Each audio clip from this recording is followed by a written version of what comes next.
Before we jump into anything today, I really just want to say a massive thank you to you. Absolutely. I mean, we are right in the thick of the 2026 World Cup festivities. It is absolute madness out there.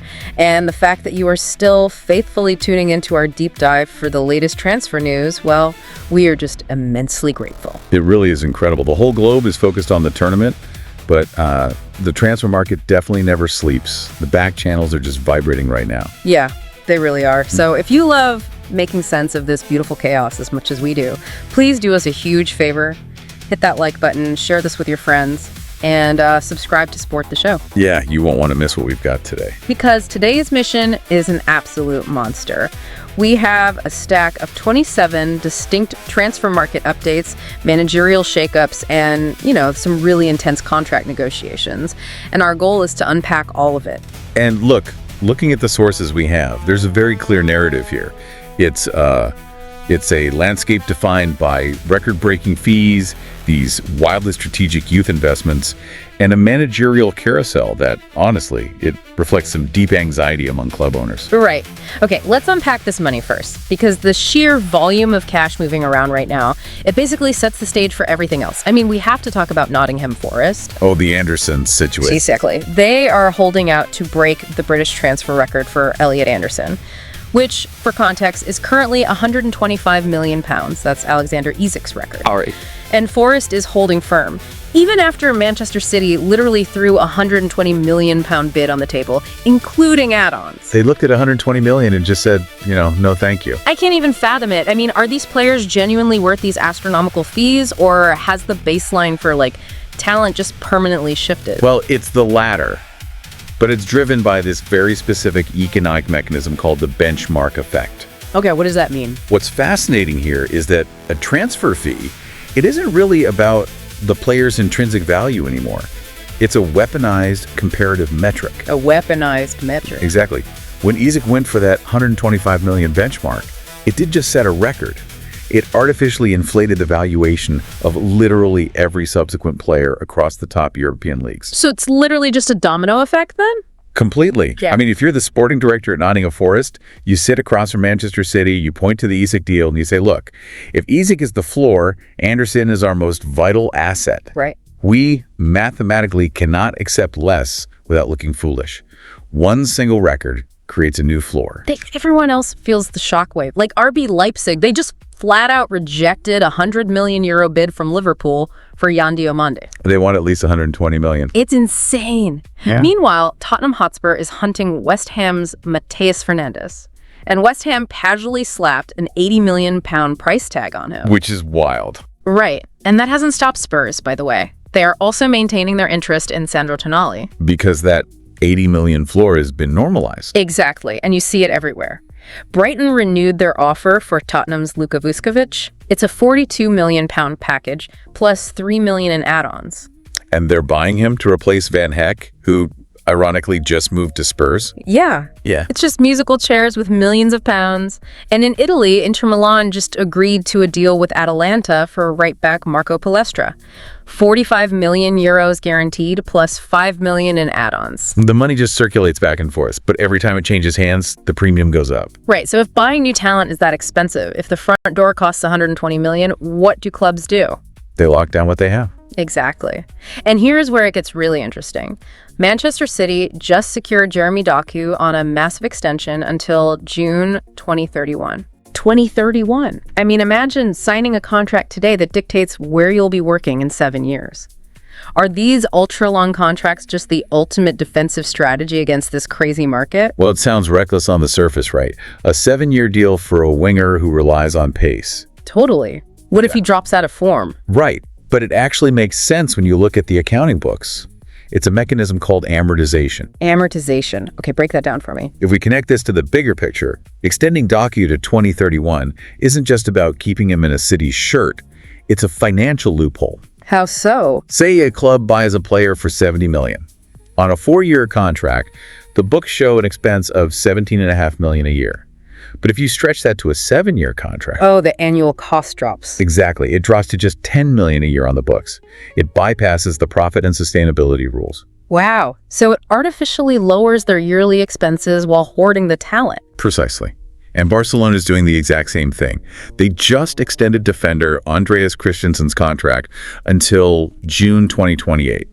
It provides continuity, but it also smooths out the balance sheet. Okay, but to afford all this, you can't just keep everyone. You have to trim the fat somewhere. You do. You have to be ruthless. Look at Atletico Madrid in your sources. Right. They are aggressively building for next season. They've made Lee Kang in their top target. Yeah, and they've already agreed to personal terms with Alejandro Grimaldo. But to bring them in, they have to move others out. Same with Real Madrid. They are actively making room. Left back Fran García is planning to leave, and Real Betis is already showing interest. Clearing the decks. Yeah. But the Real Madrid move that really fascinated me wasn't about a player leaving. It's about legacy. Florentino Pérez is literally already preparing a management role for Luka Modrić for whenever he finally retires. Now, that contrasts perfectly with the Doku strategy.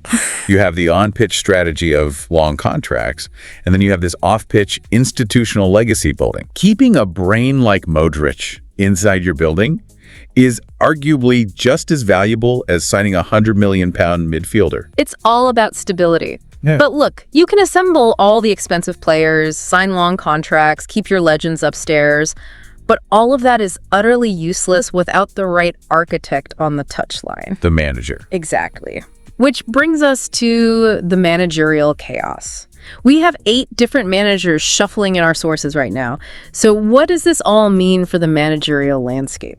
Well, if you look at the names, there's a massive philosophical split happening. 2 very distinct camps. Okay, well, in one camp, you have the old guard, right?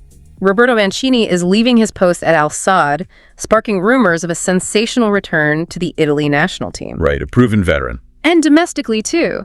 Ipswich Town is trying to finalize a deal for Gary O'Neill to replace Kieran McKenna. Rangers have agreed to make Derek McGuinness their head coach. Leicester City, after being relegated, agreed to appoint Russell Martin. Those are your pragmatists, the known quantities. But then you have this entirely different camp. The recent players. Yaya Toure is opening a brand new chapter as the head coach of Slovan Bratislava. RB Leipzig agreed to replace Ole Werner with Martín Demichelis. Former Real Madrid coach Alvaro Arbeloa is on Fulham's shortlist, Danny Roll taking over at RB Salzburg. It's a huge wave of young managers. It is. But are clubs handing the keys to legends like Yaya Toure and Demichelis purely for the PR? For the locker room respect?